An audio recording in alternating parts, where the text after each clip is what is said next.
Egyptian President Abdel Fattah Sisi announced Egypt's participation in the Global Alliance Against Hunger and Poverty at the G20 summit in Rio de Janeiro, commending Brazil's leadership in fostering international cooperation.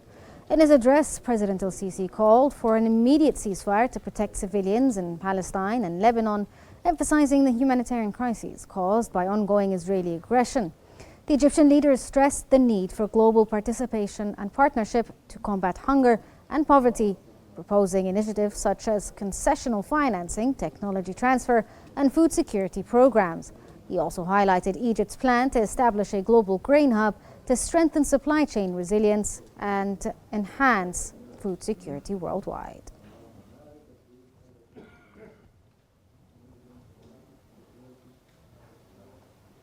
Chinese and Russian foreign ministers have discussed bilateral ties, the conflict in Ukraine, and the situation on the Korean Peninsula on the sidelines of the Group of 20 meeting in Brazil. In a statement, the Chinese Foreign Ministry said that Beijing is willing to work with Russia to further strengthen comprehensive strategic coordination, and added that the two sides also exchanged views on the Ukraine crisis.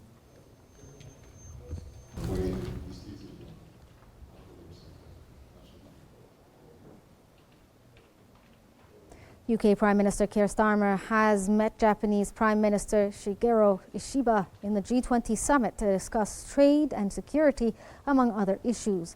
The Prime Minister spoke about deepening defense cooperation and discussed the potential of higher tariffs on US imports, which have been proposed by incoming President Donald Trump.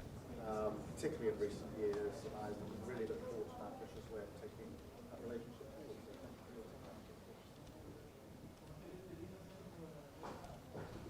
U.S. Envoy Amos Hochstein has expressed hope after his talks with Lebanon's Parliament Speaker Nabi Berri in Beirut.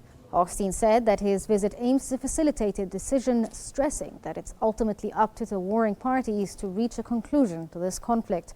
However, he noted progress in bridging gaps between Lebanon and Israel on resolving the conflict.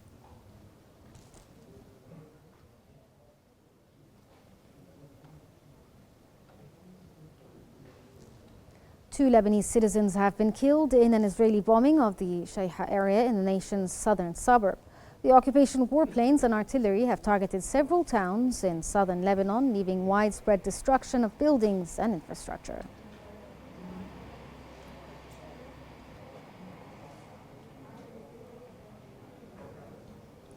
Palestinian Health Ministry has announced that 3 Palestinians have been killed while others were injured in the occupation's large-scale military onslaught on Jenin and its camps. Since last night, a large number of military vehicles searched and raided a number of civilian homes, causing widespread destruction. Palestinian media added that the Israeli bulldozers began to demolish a number of major roads, which resulted in the Jenin Education Directorate announcing that today's school day will be held electronically.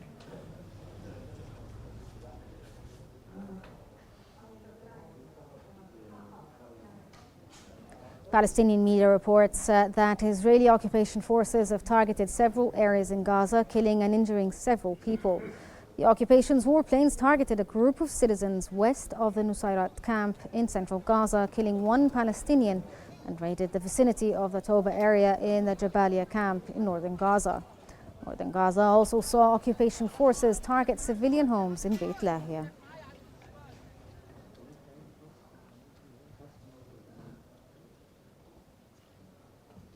Israeli occupation forces have detained at least 12 Palestinians from various parts of the West Bank during a series of overnight raids. The detentions occurred in the governorates of Hebron, Qalqiliyah, Jenin, Ramallah, Tubas, and Tulkarm. Palestinian media reported that Israeli occupation forces set a Palestinian house on fire in the Jenin refugee camp this morning and prevented civil defense crews from reaching it.